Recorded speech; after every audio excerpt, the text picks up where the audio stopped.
Quand nous sommes enfants, nous aimons nous faire peur.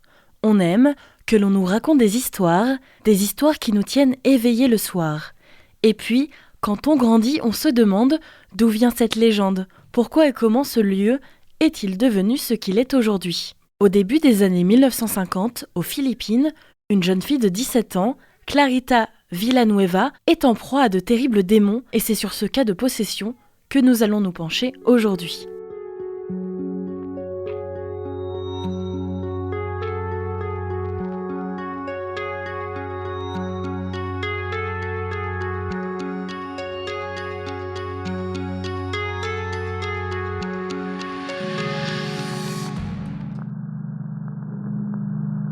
Bienvenue dans Phénomène, sur Westrack Radio, votre émission qui décortique les mystères et événements les plus intrigants de notre civilisation. Pour cette deuxième saison, je vous emmène dans l'exploration de 31 nouveaux phénomènes durant ce mois d'octobre. Au début des années 1950, aux Philippines, une jeune fille de 17 ans, Clarita Villanueva, est donc confrontée à des forces qu'aucun esprit humain ne devrait jamais rencontrer.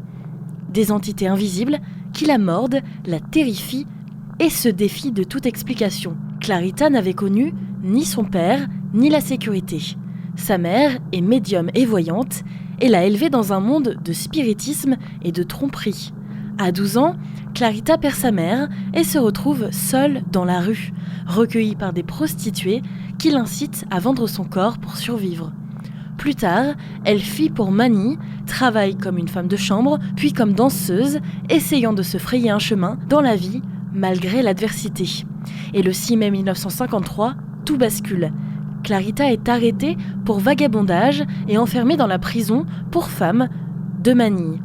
Au début, rien d'anormal, jusqu'au 9 mai suivant. Sa jambe gauche refuse de bouger, des cailloux tombent dans sa cellule, et puis la première vision, une créature maléfique surgit de l'ombre et la mord sauvagement. Peu après, un second petit démon l'attaque. Ses compagnes de cellule sont horrifiées. Elles assistent à ses hurlements, mais elles ne voient rien. Le capitaine Ganibi tente de la calmer avec un autel improvisé et des prières, mais l'entité, d'après Clarita, ne disparaît pas.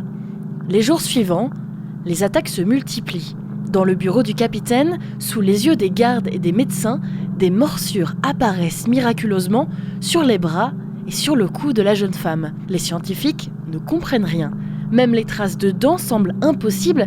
Sa main était tenue immobile et pourtant les marques surgissent. Clarita n'a donc pas pu se mordre elle-même. Un employé de la prison, sceptique, résume « Comme le vent, on ne peut pas le voir, mais il peut infliger des dégâts.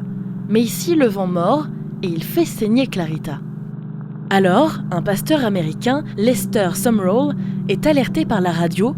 Bouleversé par les témoignages, il décide de se rendre à la prison pour délivrer Clarita de sa souffrance.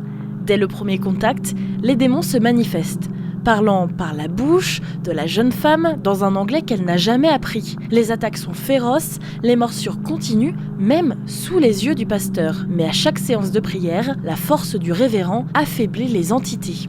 Le 22 mai, lors d'un exorcisme suivi par le docteur Lara et quelques curieux, la bataille atteint son paroxysme.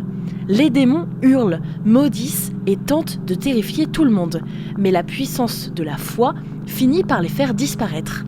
Clarita recouvre ses esprits, les marques cessent alors de se former sur son corps. Les journalistes et médecins, gardiens de prison, présents, observent incrédules les empreintes rouges sur sa peau, certaines encore humides, comme si elles avaient été laissées par une créature réelle mais qui est invisible. Pourtant, même après la délivrance, la vie de Clarita et de ceux qui l'entourent ne redeviennent jamais normale. Le capitaine Ganibi tombe malade et meurt. Peu de temps après, le docteur Ramos, sceptique, décède mystérieusement après avoir pris en charge Clarita. Quant à Clarita, elle quitte Manille pour se réfugier dans un village reculé, loin des regards. L'histoire de Clarita Villanueva dépasse le simple phénomène paranormal. Elle questionne la frontière entre le visible et l'invisible, entre la science et la foi, un combat qui, pour quelques jours, durant ce mois de mai 1953, a mis toute une ville à l'épreuve et laisse encore aujourd'hui des frissons dans le dos à ceux qui osent l'écouter.